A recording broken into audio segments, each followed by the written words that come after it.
Well, good afternoon, everybody, or early evening, rather. My name's Victor Breyer, and on behalf of the Social Blade Show, I'd like to welcome y'all to this special edition featuring a special guest. His name is on Twitter is known as I am Khayyam.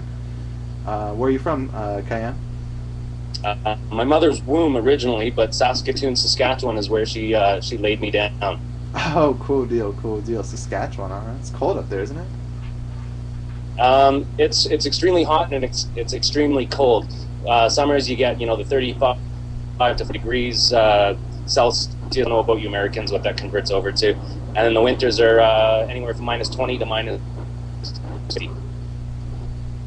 And speaking of Canada, I am JD Rucker. No, I am Aaron Ryan, also known as @FreeTour2 on Twitter, and I'm in Newfoundland, Canada as well. Awesome. And on the upper right-hand corner, we have Patty P. Yeah, Patty P. I'm Patrick Priest, and tonight my shirt matches my drapes for some reason. I really didn't think this all the way through when I got dressed. Awesome, Pat. In there. Awesome. I keep getting booted too, Jay. Are you talking about Digg? I bought it again this week. Welcome everybody. If you're signed in, if you're on as a guest, please sign in so we can say hi to y'all. Yeah, we'd love to say hi. Like Scott, how you doing, buddy? Okay, so how we're going to start it off is we're going to talk about Sharein, which is a brand new product. We're going to give you an update on the Canadian government versus Facebook. We're going to talk about YouTube and MySpace. And feel free to chime in, Khayyam. We know you have a lot to say on our social media network. So let's get started Come on now. You know you do. Let's get started on Sharein. This product lets users share content on various social networking sites. As it sounds like many other products, there is a twist. Sharein stands out like no other, and it has to do with our friend Facebook. When you share content on Facebook via the bookmarklet, it will show metadata that could help your friends decide if they want to click on it, if it's worth clicking on, such as your number of digs, tweets, YouTube videos ratings, and its views. Sharein also tracks your stats on what you share. This will also be shown now that Facebook has been added. So you'll see if people like it on Facebook, their comments, clicks, and reshares. What do you guys think that the benefits are of using this tool? You know, it sounds pretty interesting. I mean, the truth is, sharing tools to share information, share websites, I mean, frankly, they're a dime a dozen. You can share through Digg, Facebook, Twitter, friend feed. I mean, there's just a multitude of applications and services that are just sharing oriented. So whenever a new one pops on the scene, I'm always kind of wary, like, oh, are they really going to have an impact? Are they just jumping in as a small fish in a large sea? Because that's really where the market is sharing-wise, is, no matter how big your kind of entrance is into the market, market share is not very large initially. But this sharing tool that you're speaking of, it sounds kind of promising. It seems that there are metadata and tagging related features that could really give it a leg up to really becoming relevant on the sharing scene, because that's the problem, is people love to share great content, and that's just natural to a lot of web users. I mean, Khayyam, for instance, I follow him on Twitter. He shares awesome content, but the way in which people do it, people can be very kind of finicky and very kind of they test the products out, they test these apps out, but the ones that really stick, the ones that people use every day, are few and far between. But iLike actually looks pretty cool, so I'm looking forward to checking it out. Well, especially as a Facebook user myself and using the different social networking sites, that's awesome. Like, a lot of people will post stuff from Digg or other sites, and you don't know if they're great or if it's worthy to be clicked on or become mutual friends with or just a fan. And it's kind of interesting to be able to see, like, you'll be able to view through Facebook how many gigs a person got on Digg, how many followers they have on Twitter, or views on YouTube. And I think that's just keeping the social media and bringing it closer and closer and mushing it more and more together. And it'll be interesting to see how that works out. I know as you guys are big Digg users, what do you think? Like, you think it'll help you, or some of you were past tense? Sorry. I look at it as a way to rub it in on me. Do you think that that'll help you? Like, would it be a helpful tool to use as a digger, or? You know, with Digg, it's kind of funny because when Digg first integrated Facebook Connect to be able to link our submissions and our digs to the Facebook service to share them with our Facebook friends, it didn't seem all that exciting. Like, I felt that my Facebook friends really weren't all that interested in my digging activity because for the most part my Facebook buddies are, you know, people I went to school with, you know, people I kind of know in real life that, you know, aren't really so much into social media specifically. So I was reluctant, but now that I've kind of actually used the tool and noticed that there's actually some promising reasons to use Facebook Connect and Digg, and one is that, you know, if you get anybody from your Facebook to dig your stuff, for some reason those digs are just more valuable than the digs you get from your buddies who've dug your past 100 articles. So in that sense, in terms of sharing your information, sharing your content to people who normally aren't linked to your Digg activity, aren't linked to your Facebook activity, I mean, that's a promising feature of iLike, is that it kind of conglomerates a lot of the sharing services and kind of gives us a level playing field to exchange information and content.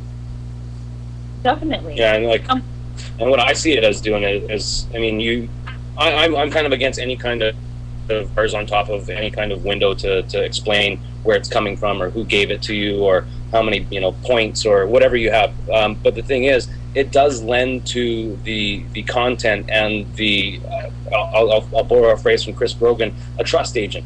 Do you trust this person's content?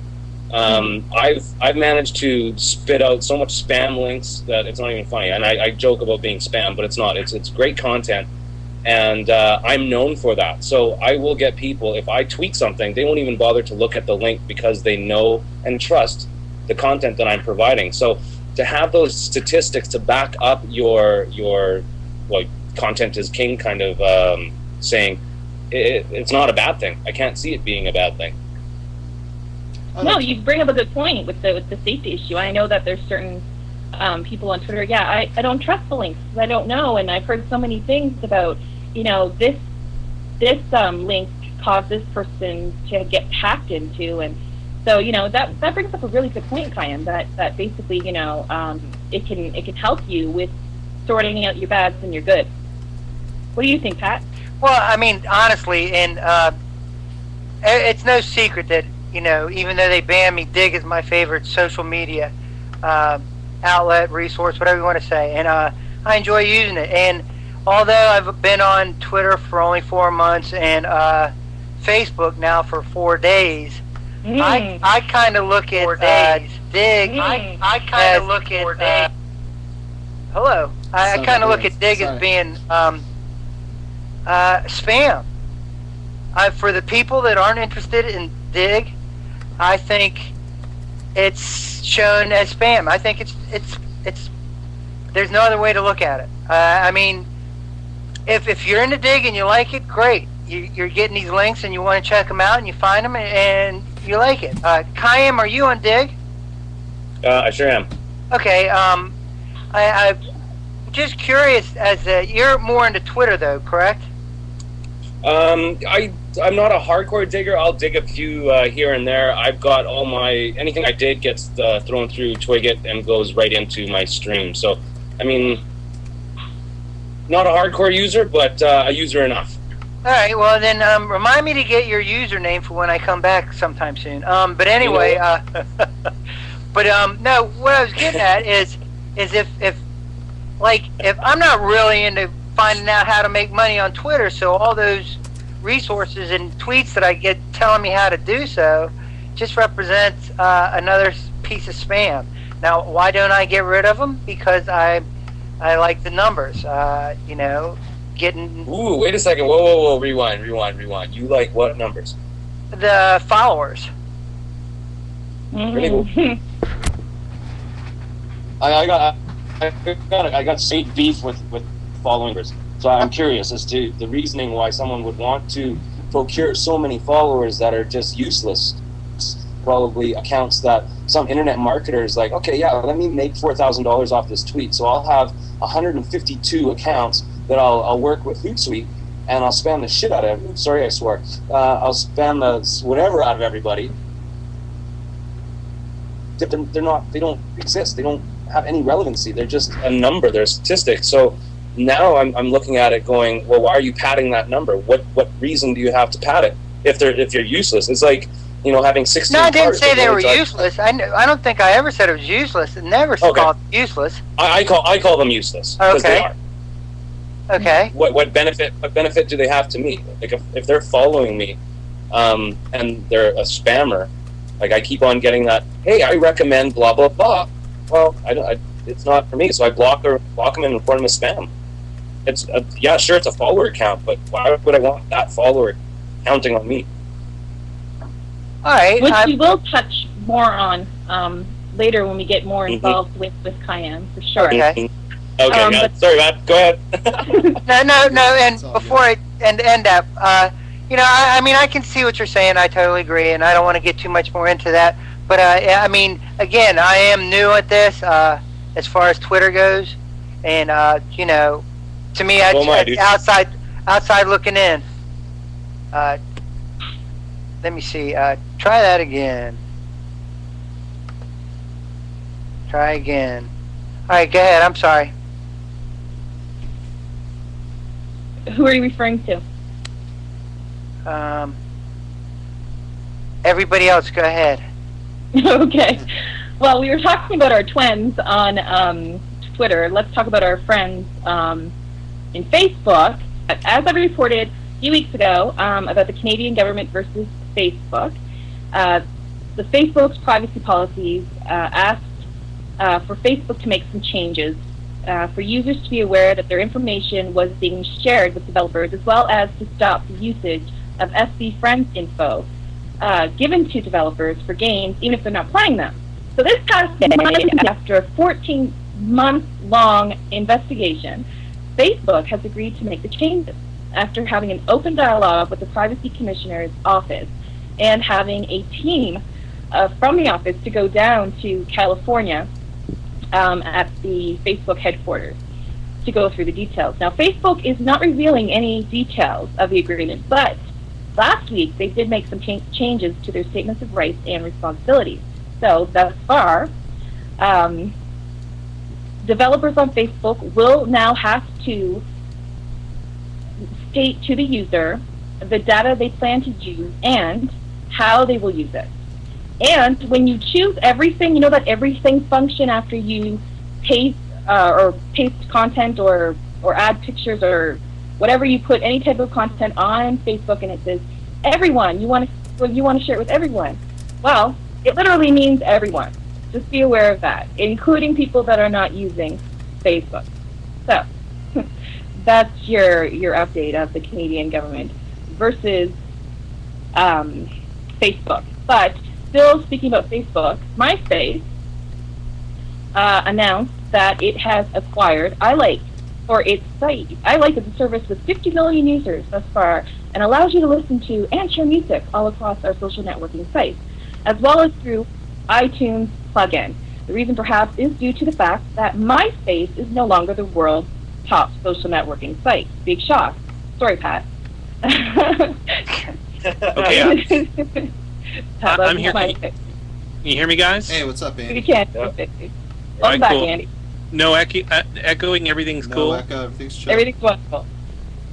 All right. So, okay, so the top social networking site. So it's going to be, it's going to play on its strengths, which anybody who's ever used MySpace, or maybe some people who are still on MySpace, sorry, Pat, knows that MySpace is about music. And they're hoping to expand with videos and games. Some of you may recognize iLike since it owns one of the most popular music sharing applications, and here's where Facebook comes back in, our friend Facebook. It has the top sharing application on Facebook with a fancy number of approximately 10 million users. With that said, now Facebook is put up against the wall since MySpace is its competitor. Will Facebook bring on iLike's competitors or create its own music service? Do you think it was smart for iLike to go with MySpace and potentially ruin its relationship with Facebook? What do you guys think? Well, I think in general, in terms of like speculating the directions of the growth of both Facebook and MySpace, that MySpace is kind of on a downward trend. I mean, essentially, to put it in very centralized terms, I mean, they've become like the ghetto of the social networking world, which, not to say anything about its users specifically, but in general, the direction it's going in, it's not creating a substantive enough user experience to really continue growth from a membership standpoint. A lot of people seem to be jumping ship to Facebook. So in general, if I was kind of in charge of a service like that, you know, I'd want to attach myself to the stronger company, the company that has a brighter future, which I think at this point is Facebook. So them actually jumping ship, speaking of ship, Khayyam's on a boat. Since they did jump ship to go to MySpace, you think that was the downward spiral? Because that's where you can play the devil's advocate, as Urgo would say. Urgo, by the way, who isn't here tonight, he's actually looking to find out where Canada is on a map, and he was unable to make it for the show. He's still looking. Basically, no, you want to know? You want to know the truth about Urgo? I had lunch with him today. I'm sorry to interrupt, Aaron, but I had lunch with him today, and the whole goal was to meet up on the East Coast like Victor and Andy and Louie did on the West Coast and enjoy a grand slamwich. Well, we got to Denny's. He's passing through on his way to his new house, and just weren't happy with the look. The description of the sandwich was nice, but we just weren't happy with it, so we decided to go with regular grand sandwiches. Make any sense to everybody? I was very disappointed in the picture. I see. So the rumor's true. Everybody on the East Coast is trying to be like us on the West Coast. Makes sense. Makes sense. Yeah. Hey! Now, we started the Denny's social media meetups. I think they need at least our eating habits, yeah. There's nothing wrong with that. Y'all eat well, drink well. So, okay, I'm sorry, Aaron. You stream, Andy? It's okay. Yeah, I think I'm. Can you hear me? Yeah, are you on the Drill Down Ustream channel? Oh, okay, you can hear me. If you can hear me, that's fine. Okay, yeah, we hear you fine. I can get you on cam real quick if you were on, but it's all good. It's all good, yeah. Cool deal. So yeah, no, the whole Denny's meetup thing, that's working out really successful. So yeah, we're trying to get that trend spread across the U.S. Denny's should maybe talk to you about creating an official Denny's social media meetup schedule all around the country or something. That'd be cool. You know what I want is I want a sandwich named after me or after baby us. Man. I'll take a baby man. How about just a social media sandwich? Totally, a social media sandwich would be. It'd be a little bit of what it would. It would be a little bit of everything, but we would vote to see what ingredients go in the most. What they do is they that take was funny. the. G-Vogue says baby manwich. The baby manwich. Awesome. So for our other co-host that's not here tonight, he's helping Urgo find Canada. He would love to say right now, and I know he would. If he's watching, if he's able to watch it all, I'm not sure.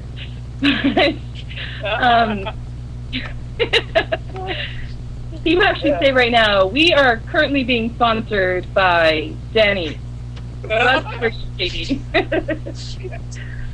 Okay, so I want to know what you guys think of, we got Victor's views, but Andy and Khayyam and Pat, what do you guys think about iLike jumping ship from Facebook to MySpace? You want me to start? Sure.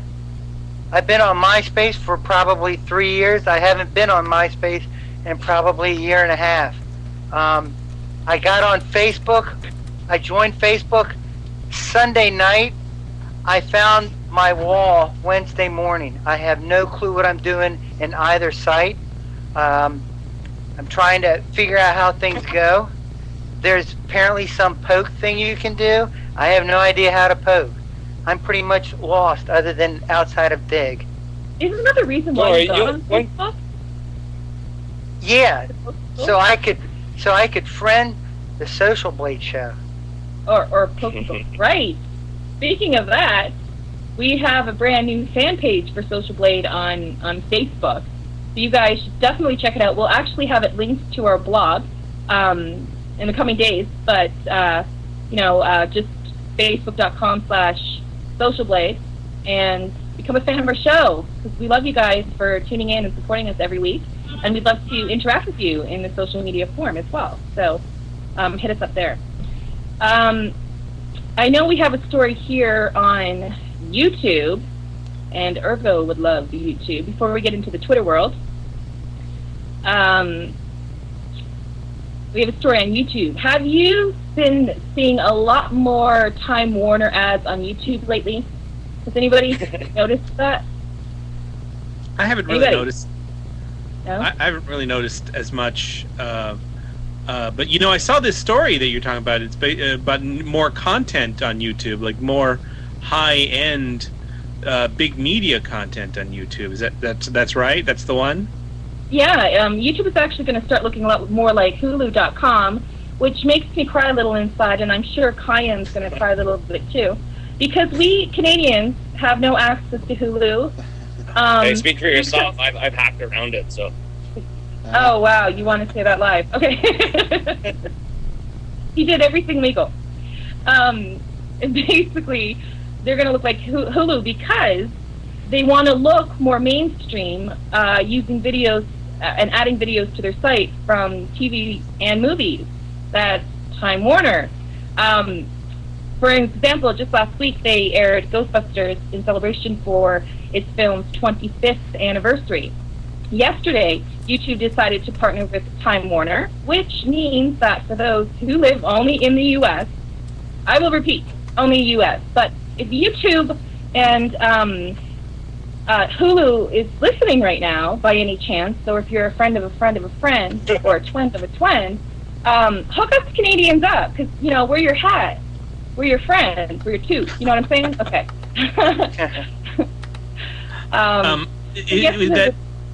That Ghostbusters thing on YouTube, was that just for that period of time, or is it going to be on there for a while? No, it's just for that week. They actually they used a different site to make it look way better than your normal YouTube video. But yeah, so only if you live in the U.S. will you have access to various Time Warner clips, such as CNN, Gossip Girl, other various popular TV shows and movies. And this is all a part of the process that YouTube is doing to create more advertiser-friendly content to its site. So YouTubers, and if Urgo's happening to watch, that means him too, expect to see a lot more variety of ad formats on the shows. Now, the important thing is, I want to know what you guys think. Do you think this is going to take YouTube in the right direction, or will it stray from its originality? Well, I think... I'm sorry, somebody else. I think that any move that on YouTube's part to become more like Hulu or more like Netflix watch instantly, to bring more big media content to people is a good move. And when YouTube introduced the Star Trek episodes a while back, I really enjoyed that and enjoyed watching those. Basically, I want the ability to watch big media content for free online when I want to, and pay as little as possible for that. And any site that can do that for me, I'm all for. And you know what? I was gonna say, even the ads are not too obtrusive, like the little lower thirds and the little ads that pop up, as long as they don't get into those annotated ads that are annotations, that could be a little annoying. I could be a little bit biased here, but I'm going to agree with Tomboys. She says, I think if it ain't broke, don't fix it. I'm kind of with that, because you guys have Hulu. You guys got your Hulu. And YouTube's known for its outrageous videos that the random next door kind of gal or guy can upload and share with the world. And I don't know if it's going to be the best interest for YouTube to kind of mimic another site that's already available for free. And it's free, right? Hulu's free. Hulu's free. And I actually really enjoy the ad model that they're using. Because, you know, let's say you watch a 45-minute TV show, instead of watching 15 minutes of commercials, you watch maybe like a 30, 45-second movie trailer, and then, you know, a TV spot or another movie spot halfway through. I mean, to me, that's a lot more tolerable than, you know, 15 minutes cut up in 4 different locations if you're watching, you know, a big network television show. So I think YouTube, as long as they work in the ads in a very non-obtrusive manner, and maybe take a page out of the Hulu book in terms of working in the big media productions, and, you know, probably posting ads for the future big media stuff as well, I think it could work out. So you're for it? Oh, I'm totally for it. I think Hulu could be a big deal in the media online industry. So do you think that Hulu and YouTube might actually maybe join together at some point in the future? Yeah. I don't think that'll ever happen. But you know, I have to take exception to the idea that YouTube should stay just the way it is. I mean, I think we're thinking of. I think that kind of thought is pigeonholing YouTube in what it used to do, and I think that I mean, ultimately there's no real business model in that, in just delivering user generated content, and I can see why they're trying to expand, and I think I think that we're it's fine for them to expand their content, and we can grow with them as well. Mm-hmm. No, totally. Yeah, you know, I think they have to grow, sure. But what do you guys think, Pat? Khayyam? I'm sorry. Someone got a TV on or something? I don't know what's happening. Like a dog breaking in or something like that.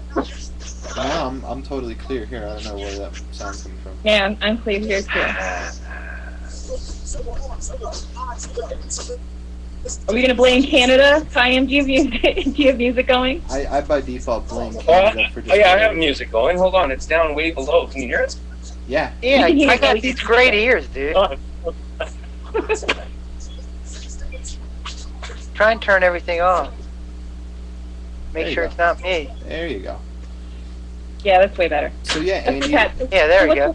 In many ways, I think I really agree with you in terms of YouTube kind of, shifting its model from trying to, make money off user-generated content through UGCs, and, shifting towards this more mainstream, big media, big production sort of content stream that is very much so capitalizable. Like it's easier to monetize, big name productions than it is to monetize some random hero's YouTube,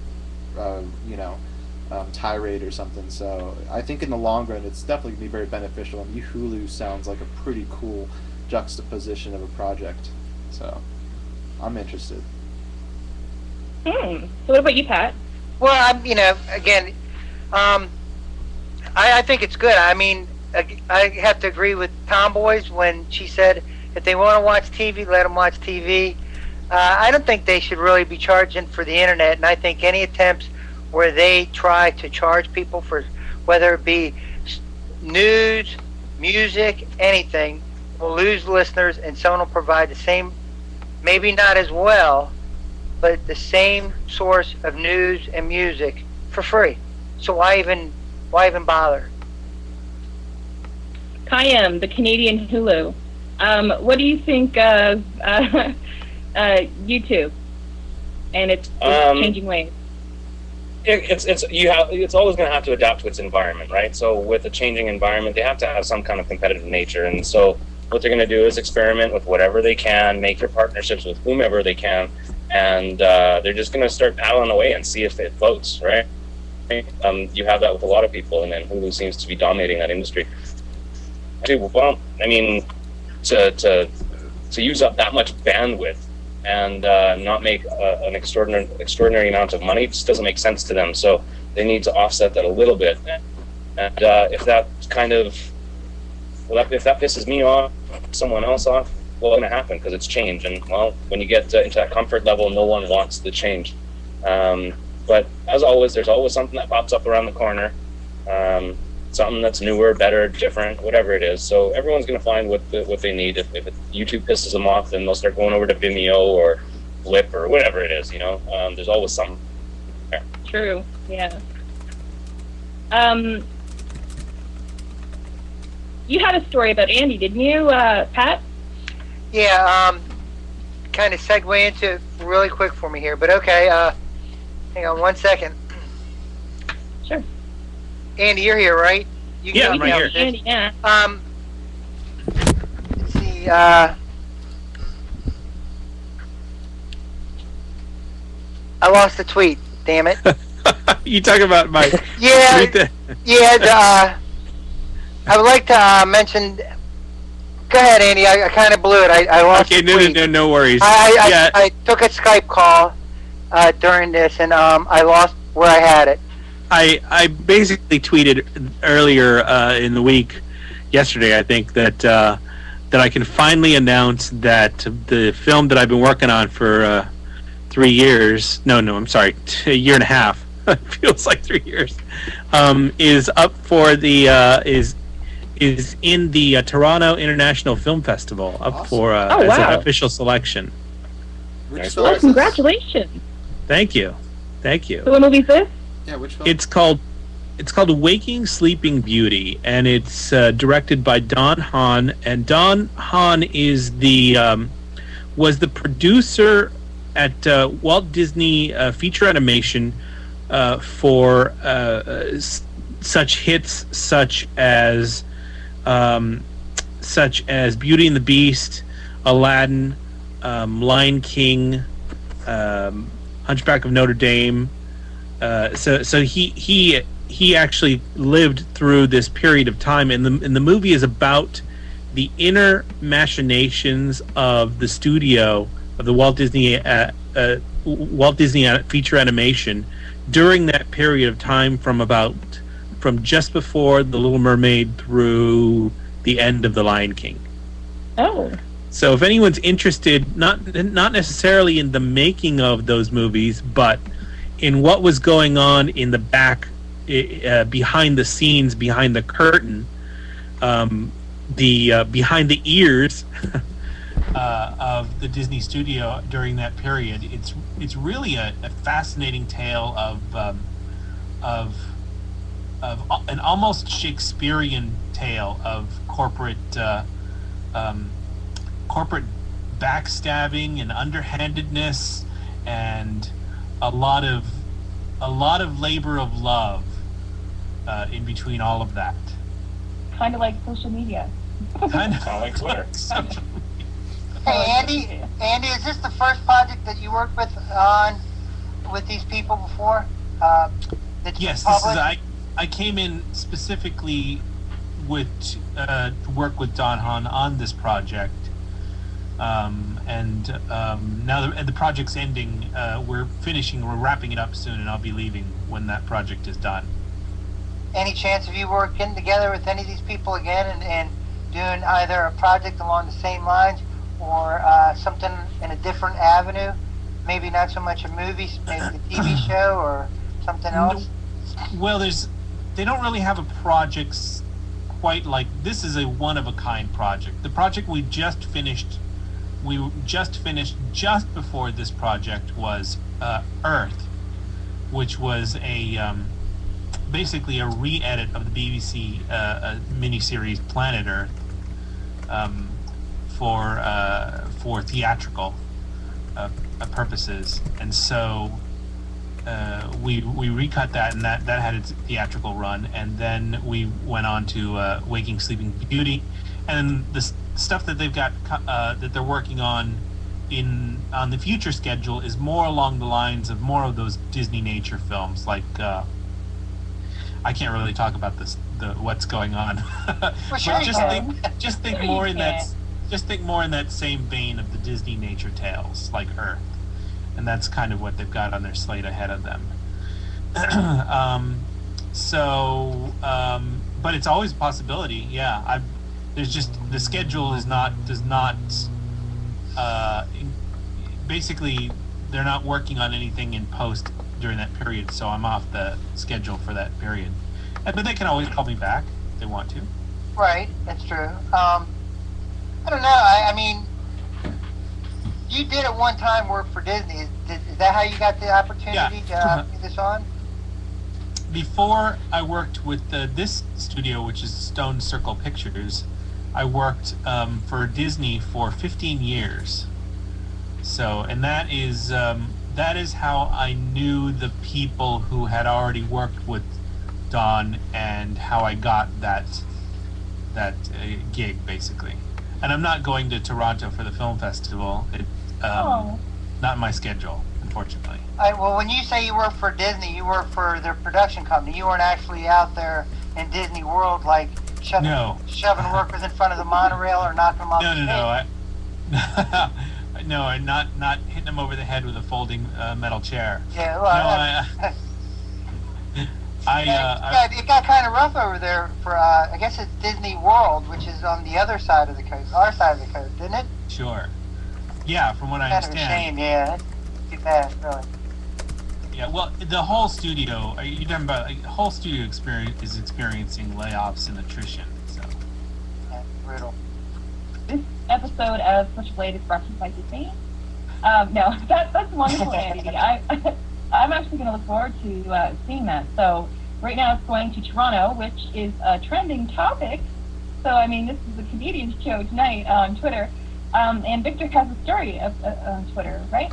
Yeah, so basically, it's kind of been a story kind of moving around through multiple avenues over the past week, but there was a study that was conducted, and it basically stated 40% of all the tweets on Twitter are babble, fluff, noise. They're not substantive in the sense that they're offering any newsworthy information. They are tweets such as, taking a poop on the crapper, or at so-and-so's house eating lunch.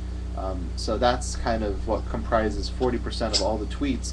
And so for some, the reason why the story is important, I guess, is because, there's a lot of Twitter users out there. A lot of really good people I know who are on Twitter that use it not just to share info, but, to keep people updated on their status, when they're traveling, when they're working, when they're leaving their house to go grocery shopping. I don't know. People have created an infinitesimal amount of uses for the service.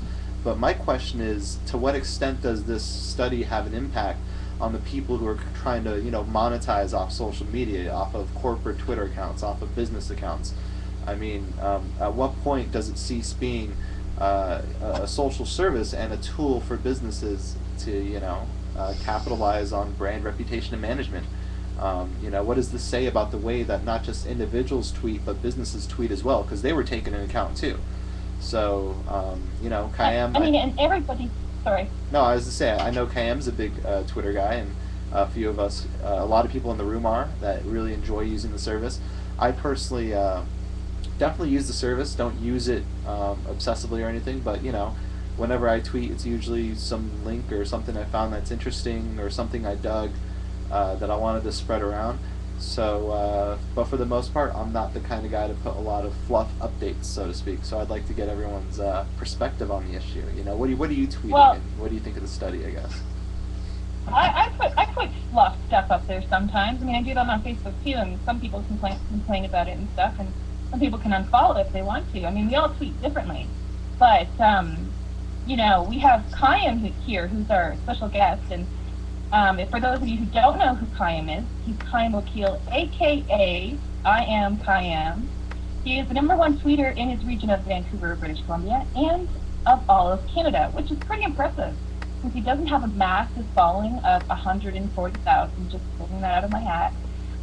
Instead, he has a following of approximately 9,000, and even more impressive, he has over 30,000 organic tweets.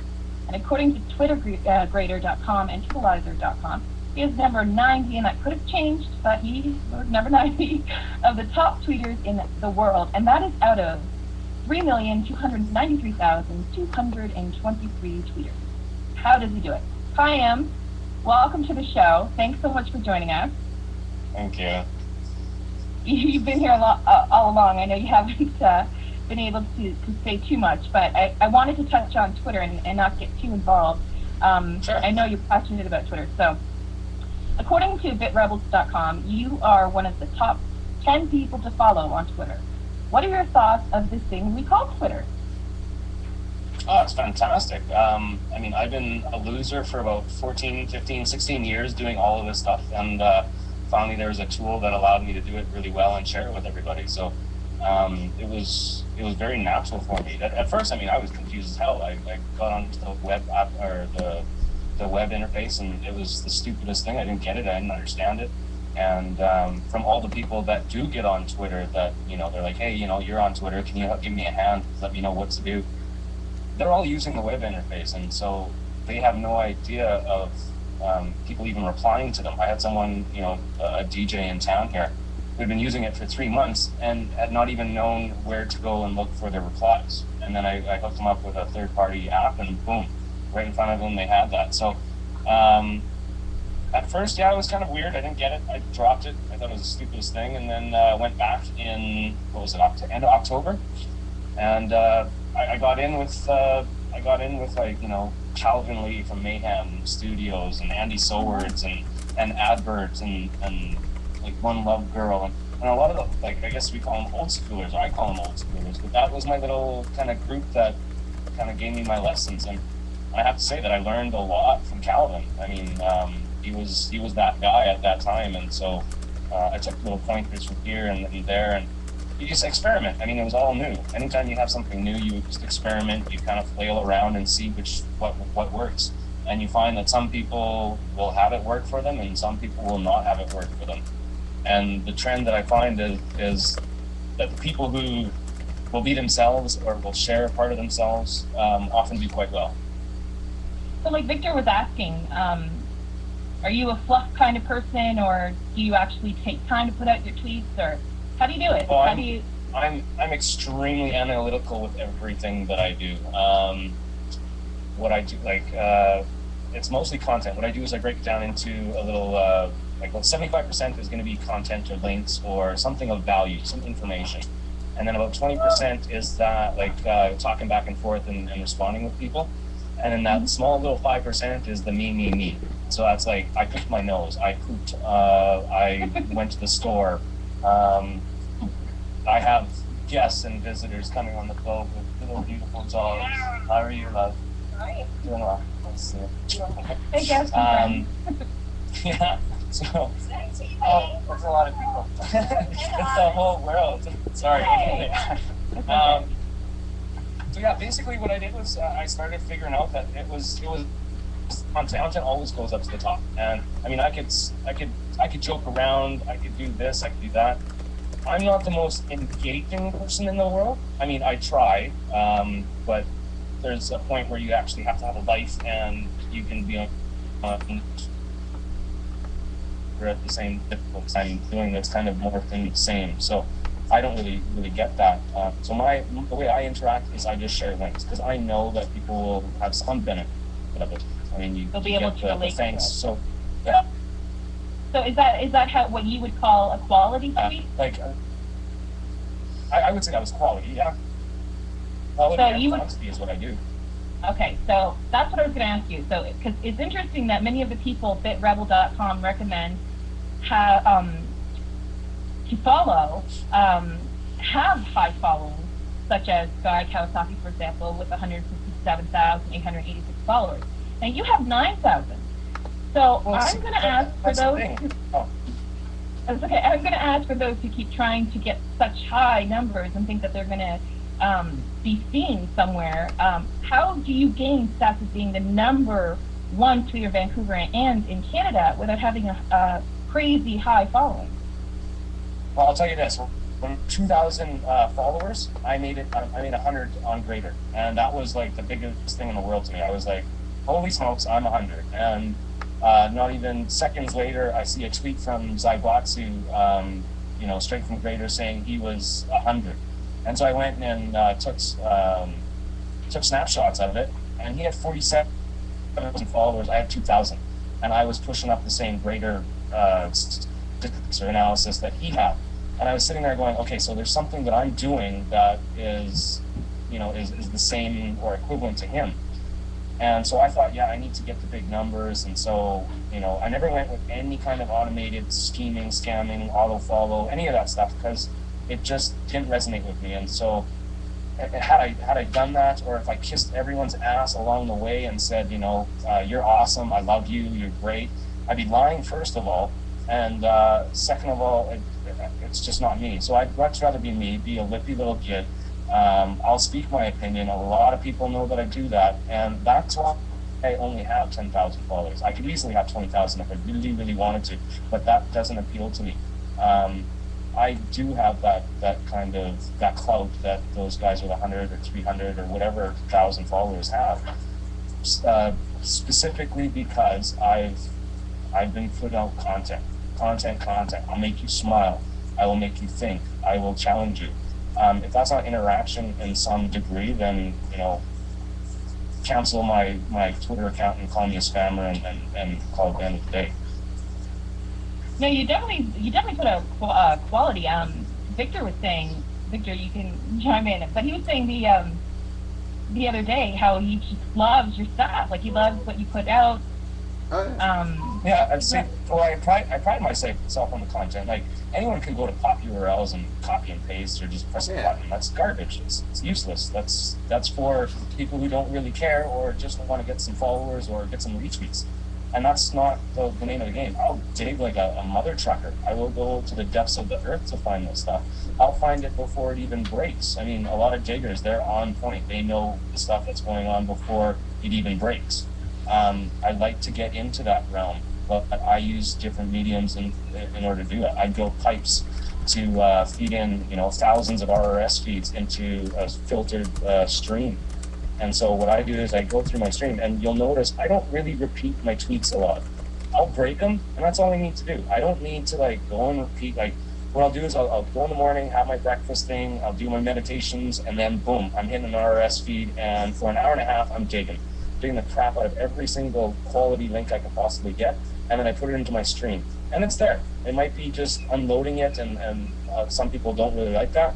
I don't really care. It's just I'm getting it out there, and I've got stuff to do. I can't sit around all day and tweet, although I do anyways. And sometimes, if I do have the time, I'll go back and I will schedule what I tweeted in the morning at a later time. So I'll hit up the Europeans.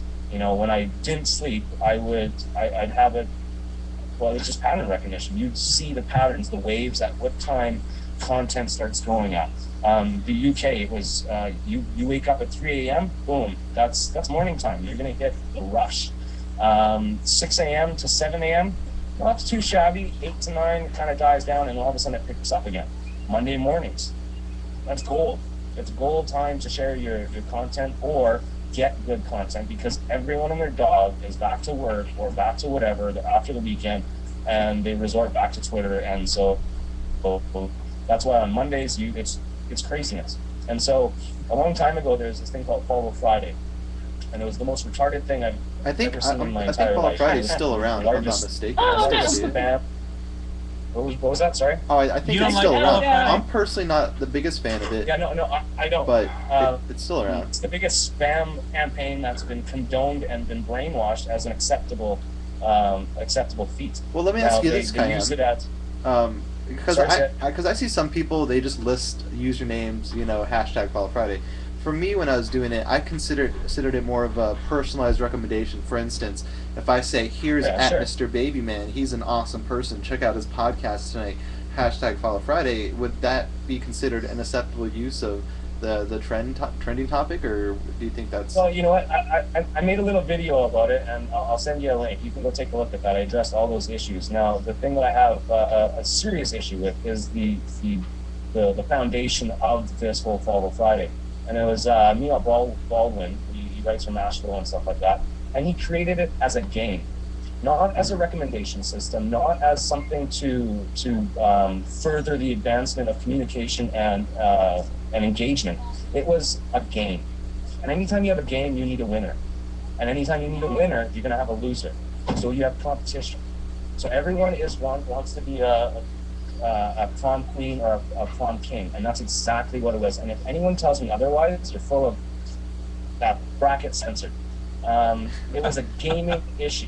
It was all game. It's Okay. Game. I'll give you that, but at the same And time, the it thing may is- have been started as a game, but what it turned into, I mean, people used it in their own ways. That Follow Friday may have began as this fully. game. It kind of And fully, manifested and- into its own deal. Like, it became its own trend, its own culture. People started And using abs- it in different ways absolutely. and stuff. But And, the thing you is, know. do you still see the Follow Friday at so and so, at so and so, at so and so, at so and so? I mean, the thing is, I can't control. That still continues. So that still continues. Yeah, of course it does. Things in April, and I addressed it when no one addressed it. 2 months later, everyone's using it, saying it's not really useful, and they'll use Mr. Tweet, or they'll use another hashtag, or this, that, and the other. The concept itself is fantastic. I want to recommend people because they are super cool, or they're funny as hell, or they have awesome content, whatever the reason is. Give one name, give a reason. I don't want to, like, why would I want and fish up all these people that one person says, follow 17 people in this tweet? No, go play in traffic. I want the one person, you tell me why. Because if I don't know them, I want an introduction. I want that bio. I want that Which is really That's important. exactly the same way. Yeah, that's exactly the same way why I would have Twitter followers or people valuing my stream, because I keep on pushing out the same content solidly, and it gets around, and people retweet me, and it's reciprocated. I will find And good content that other He's number one in Canada. So Dude, that is what it's all about. Yeah, it's all about the That's what it's- content. I mean, I know It's all Andy can about relate. good content. I know Andy can relate. He's someone who's been in the social media game for an immense amount of time, and the guy just day in day out has quality content to share, and that's really what it's all about. I mean, I can personally appreciate someone who shares content, because my theory is it doesn't matter where it comes from. If it's quality, I want to view it, I want to engage with it, I want to share it, because that's really what the social web's kind of all about. It's going to float to the top. You're right, and it The does crap gets flow to flushed the down top. the toilet. Everything else just sits there. You know. No, you're right, and I think some services do a better job of filtering it out than others. For instance, I mean, I love Twitter, don't get me wrong, and I have my group set up in my TweetDeck and my Seismic, but for some reason, if I really want to see a good content filter, Digg.com in general for me has worked out pretty well. Twitter's awesome, but Yeah. there's no way we can vote on tweets yet. I mean, we can favorite them. There's no front page for Twitter yet. If and when those do get implemented, maybe I'll focus a little more and use that as my main sharing service. But for now, Digg.com just kind of seems to do it for me. Yeah, and see, like, that's the thing. Like, I wouldn't be anything without an RRS feed, and I keep on seeing these posts that, is Twitter killing RRS feeds? Are you retarded? Like, seriously, are you retarded? That's the only thing that keeps that floating. Well, let me tell you this, people Khayyam. blogging. Well, let me tell you this. Putting up All right, their for instance, I don't need an RSS feed because I got you, right? Would you agree with that? Sure. Well, there you go. I am That's why I don't need an on RSS feed. Twitter. I have people like you and Right. many others who are already reading the content, who are already filtering it out for me. So all I need to do is follow the right people, and I can do just as well as my own RSS feed without the hassle of letting it update. And, that's stuff like that. it's an extension of aggregators like Boing Boing and Neatorama and other. These are already aggregators where people respect the content on those sites, or those sites are specifically they're specifically customized to certain topics or to certain a certain style. And then as an extension of that, as networking services like Facebook and Twitter were created, people themselves became human aggregators. Yeah. Yep. Totally. man. Khayyam, I have a question for you, buddy. Sure. Honestly, how many hours a day do you spend tweeting, using Twitter? I haven't shut off my TweetDeck in since October 22nd, 2008. Well, I'm not trying to pry, but I mean, like hours No, a day. absolutely. It's always on. I mean, I run. You don't My have setup is scheduled time. extremely. No, I don't have scheduled time. I have morning time where I dig through my RRS and I feed through. But basically, I run my Destroy Twitter, TweetDeck, Streamy. I've got direct messages going to my phone. So no matter where I am or whatever I'm doing, it's linked in somehow and it's pulling in data so I can check it later on or immediately or whatever. If I have to work, I just minimize everything. I don't have any alerts, so I don't know what's going on unless I actually look. And willpower sometimes gets the best of you, and you just kind of, go on, wander off onto Twitter and start wasting some time. Yeah. On the same token, there are times when I've been sitting against a wall and I couldn't get, one double click in to get work done, and I jump on Twitter for half an hour, start some trouble, make some laughs, share some links, and boom, I've now drank a Red Bull basically, and I'm back at work. So I use it to invigorate myself. At one point in time, validate my existence. So it has plenty of uses. To really answer your question, I'd have to say any time that I'm waking, I'm on Twitter, I guess. Whether or not I'm using it, that's another question. Right. Okay. Now, that being said, another thing, I guess you could say it would be an escape from reality. Sure, why not? Everything's escape from reality. Yeah. On Friday, you're talking about escaping work. Reality is work. Work is reality. Yeah, but you is gotta it a pay way the that bills, so yeah, you reality do. You understand that. You're saying when you work. I don't want to detail. I mean, but Sure, yeah. I usually work from 1 a.m. to about 7 a.m. solid, and then I'll sleep maybe 3 or 4 hours, and then I'll do my my morning ritual for a couple of hours, and then I'll go back to work for about 2 or 3. Then I'll take a little bit of a break. Probably go waste maybe another 2 hours in the afternoon. Go back to work, handle some emails, some phone calls, and take a little break, cook some dinner, relax. I'm on a boat, so I'll watch a sunset and not have a single appliance on, no electrical, nothing, and that's my day. And then the thing is, to balance my week out, I don't tweet on Fridays. Not one. I haven't done it for months, because I couldn't stand the stream. It was invaluable to me. It was the Friday madness. It didn't have any valuable, and the time away from it was invaluable because that grounded me. I mean, I'm a print and identity designer, so I'm on a computer most of the hours of the day. So it's not like I'm going out of my way to jump on Twitter, but I do need a little bit of a break, and so that's my day where I don't jump on the internet. I don't do anything other than just exist and ground. I got a question. Tomorrow. I got a question for Victor. What's up, Victor? Did you stick a hat on JD and lock him outside of his house and call him Khayyam? Because it's like the same person. Not exactly. They are very similar, from the follow Friday all the way to almost like their work schedule to their habit. I don't do follow Friday. Well, no, he doesn't either. Here. Oh, JD. Here. Oh, hey, JD. Oh, nice. Yeah, Hey, JD. what's up, JD. How's it going, buddy? Follow Friday Follow Friday died for me months ago. And I think Khayyam been longer for that. Once I started getting follow Fridays from people that I've never spoken to, worked with, talked to, who've probably never seen my tweets and who only tweet stuff about multi-level marketing and Forex and porn, that's when I realized I'm done with follow Friday. I keep the guys with porn, but other than that, I have the same beliefs. Yeah. No, I mean, you got to keep the guys on porn. I didn't say that I don't keep them. Oh, okay. Yeah. I mean, Hot Heather. You can check out their link, just don't retweet them. Yeah, Hot Heather 1169 is one of my faves, but I mean, Eva Angelina is one of mine. Yes. I always ask her how work was, but she never answers me. No, she doesn't. But it's okay, because even if it's just a one-sided conversation, even if it's just a one-sided conversation, it's still a conversation in your mind and your hands. So. I thought Shelly Ryan was related to me, so I figured out she was a bot. I'm gonna put in my. You looked it up, like, whoa! I'm putting a link for that Follow Friday thing that I did, a little video back in mid-April, and that'll help kind of understand what my stance is on it. You can watch it on now, whatever you want, but that kind of sums it up for me. What we could do is put it in the post, right, Aaron? We could put it in the blog. Yeah, we're going to put it on our blog, so you can get to know more about Khayyam. So, JD, did you find Canada on the map? No, yes, I'm kidding. I did. I actually visited Canada earlier today. Awesome. Really? Yes. What's It's nice there? that you stopped by.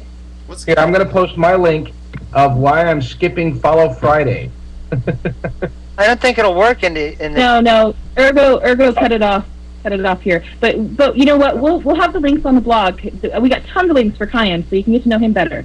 We're running actually out of time. Anything more you guys want to add, or?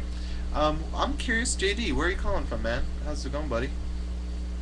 Hey, how you doing, Vic? Doing good. I am in lovely Philadelphia. I just got to see. It's the first time that I've ever been to an event where there was a rap group and a country singer, all celebrating together and singing songs. Wow. It was amazing. Interesting. Nice. And I got to take pictures with a supermodel. Oh, And nice. yes, it was very, very, very much fun. Now, what's the Very word good. I was on the gonna street leave- with the whole Mike Vick thing? How do people feel about that in Philly? You know, I asked a few people, and most of them are you know what? Let's give him a second chance. Cool. Let's, you know, he deserves a second chance. You know, animals are non-sentient beings, and so we're going to forgive what he's done in the past. If he can get us to the Super Bowl, then so be it. We don't care if whatever he did with dogs, that's his business. He's paid his time, and that's pretty much the sentiment here. And I said, you know, I mean, you realize that nobody else wanted him, and you already have a quarterback, and so what are you going to do in Philadelphia? And they're like, you know what? McNabb had his chance. He took us to the Super Bowl one time, and he failed. So, you know, Super Bowl, so be it. We hope that McNabb gets injured, gets mauled by a dog, and that way we can put Michael Vick in. And I disagree with Everybody out there, JD. I'm totally kidding. Before, if there's any animal activists out there, I'm totally making a very bad and poor judgment joke. So. Yes, it was very poor because your co-host here is an animal lover. So Yeah, Victor and Aaron. yes. So right now I'm kind of. I love choking animals too. myself. I love animals too. That they're especially with barbecue sauce. Oh, Andy. Nice. I like barbecue as well. I had medium rare filet for my meal today, so. Nice. Love it. Okay, so before we go, we're gonna give Khayyam the mic. He's got Time Let's get it together. Is that us? and why you've got you know, just these trust agents. I don't want to steal the term from Chris Brogan, but it's a great term. Trust agent. You trust people. You trust content. So with the new retweet function that they're posting, what's going to happen is you're going to be removing people's names from tweets, and it's just going to have a little tiny thing underneath, and it says or retweeted from so and so. I don't like that, and a lot of people will not like that. Right now, they're pretty apathetic towards it because it hasn't been implemented, and there hasn't been a lot of fuss around it. But when it gets implemented, what happens is no content. I like seeing who's retweeted that content because I have trust in a lot of people, and I will like their content. And so when I only see it from so and so, but it's been retweeted from 3 of my best buddies or my Digg friends or whatever it is, I put so much value in that, and they're ripping that away just because they think that the model needs to be given so that everyone can see a retweet about Eb's wife giving birth. I think it's ridiculous, and maybe give some thought to it and do a little bit of research on it and let me know what your thoughts are on it, because it's going to be a big thing. When that 3% of high-impact Twitterers freaked out about the replies, they made such a big fuss. They were the small 3%, but they made such a stink. So I would like to see what that small percentage of people will do when they implement that feature, and how the third-party applications will deal with it. And if you got feedback for Khayyam, you can find him on Twitter at I am Khayyam. We'll have it posted on our blog this evening, so you can check it out and find out more about him and tweet with him. Just don't I'm do sorry, follow what- Friday.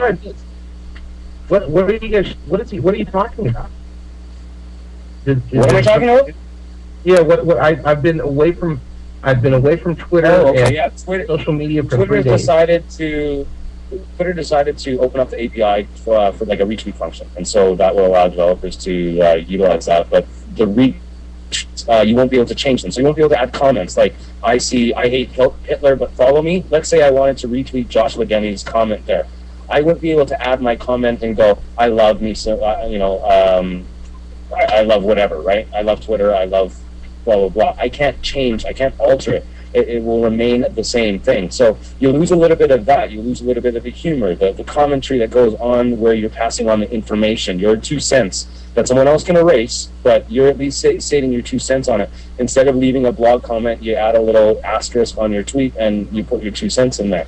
So that will all be removed, and the people's names will be removed, and it'll be a short little like sublink underneath the tweet that says retweeted by and then the user. So a lot of the way in which retweet functioning was working, and in my opinion was working fantastically, and they've decided to do a little bit of alterations on it. You can find out more about that on blog.twitter.com. They have some information about the API and then information about the project itself. Khayyam, does Aaron have one of those links? That particular link as well? I'll definitely get it. Oh yeah, no, yeah. I'll toss it out. Yeah, it's like their blog's going to be nothing but links about it. You got a lot of good stuff to say. Thank you. Definitely. Khayyam's awesome, and he's actually going to be leaving Canada very soon. He's going to be going to the U.S. Yeah. And social media has helped you out in certain ways too to get you where you're pretty going. much. Right? We're going from a starving artist to someone who's now being imported into the States with a visa to do some work. So I can stop. Where at? I'm not at liberty to say right now, but I will be. I'll be letting you know. I'll be in New York though. Most definitely in New York. Oh, well, if you get lost and pass Maryland on your way back up, meet me at Denny's. Maybe I'll try the Grand Sandwich then. Done deal. We'll do a Grand Slam now. That'll work. Yeah. Kind of regret it now. Well, Khayyam, it was really nice for you to join us. We appreciate it. It's an honor to have you here. Oh, it's an honor to be here. It's like, I mean, look at these fat cats I'm rolling with. I'm the one who's honored to be in your presence. So thank you very much. Thanks. So where else can we find you besides on Twitter? Where else on Twitter? Pretty much if you use the URL trim and you put I am and any of the services, you'll find me. So trim, I am YouTube, I am Flickr, I am Digg, I am Delicious, I am whatever you think that there's a service, I'm Vimeo. Whatever social media site there is, just put trim in there, I am, and whatever service it is, and you'll find me. Because he is Khayyam. I am Khayyam. Yes, I was waiting for that to come back. Pat, where can we find you? Well, now I'm on Facebook as of Sunday. High five to that. Yeah, thank you. And I'm liking it. I don't understand it. I'm madly in search for a poke button. I have no clue where that is. I'm sure I'll find it by I don't know, by the end of the weekend. Someone will help me out. I will, definitely. Thank you. I'm also Patrick_Paris on Twitter. And who knows what I'll be next week on Digg. Victor. Nice. I'm kind of in a funny Facebook mood, so you can find me on facebook.com/VTBarrera. Oh, Victor's making a comeback on Facebook. Andy, where can we find you? Tomorrow night on the Drill Down? Yes, tomorrow night on Drill Down, which is here at www.ustream.tv/the oh, I forgot the last part. I think it's the space. Dash. I mean the dash drill dash down. Yes. But you know what? You can find all of those links on thedrilldown.com as usual. Just remember thedrilldown.com, and that's all you need to know. All of our links are there. We are live tomorrow night, 8:30 Pacific Standard Time. So I expect everybody here to be over there. Yeah. And congrats on your 100th show last week. And Thank you very much. Yes, congrats to you. Awesome. That's Thanks. pretty I thought you would have covered it a little bit more. I was really... I like what you did at the end there. Yeah, we had 2.5 hours, dude, of like over 2.5 hours, like almost 3 hours. Well, lose something about up-to-date 8 tracks or something, and talk a little bit about yourselves or something. Not so much. Have some fun there.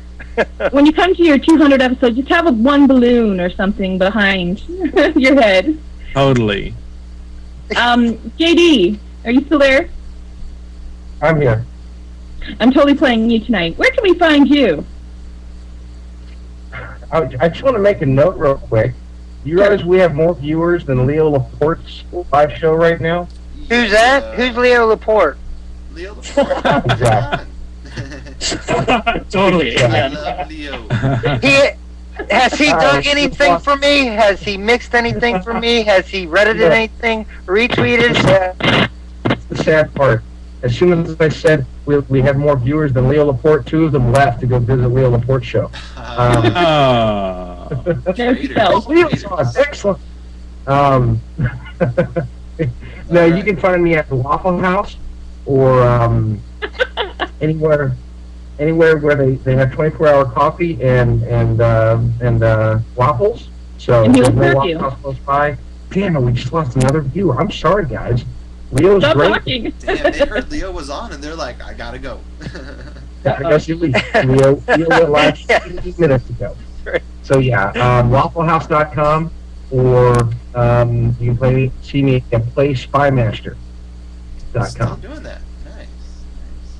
Master. Okay, and I am Erin Ryan, and you can find me at FreeTour2 and on Facebook. And remember to join our fan page on Facebook. We just opened it. We got some great fans out there, so join us, and we'll chat it up with you, and you can leave comments and suggestions for the show. And until then, thank you, Khayyam, and everyone for tuning in. We are Social Blaze. Cheers. Cheers out. Night.